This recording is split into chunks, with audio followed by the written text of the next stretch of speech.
La lutte contre la désinformation demeure l'un des grands défis du journalisme contemporain.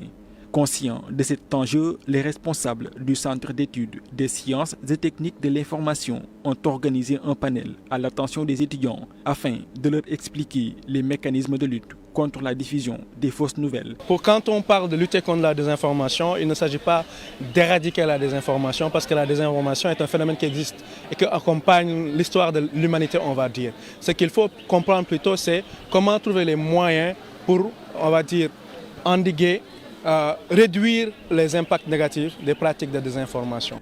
Un enjeu d'autant plus crucial à une époque marquée par la montée en puissance des réseaux sociaux et de l'intelligence artificielle. Par exemple, sur WhatsApp, on voit souvent des messages qui sont partagés N fois. Et WhatsApp a trouvé une astuce de mettre à chaque fois partager plusieurs fois. Tout le monde ne comprend pas cet élément. C'est une information qui permet à WhatsApp de vous mettre en garde sur le contenu que vous venez de recevoir. Chaque journaliste doit veiller à donner une information crédible. Mais le problème en est que ce n'est pas seulement les journalistes qui donnent l'information. Il y a également des gens qui ne sont pas de la corporation qui peuvent donner l'information. Et la tâche s'annonce complexe en raison de l'accès à l'information, souvent difficile, un obstacle majeur auquel les journalistes sont souvent confrontés. La difficulté d'avoir une information sûre, sérieusement documentée et fiable.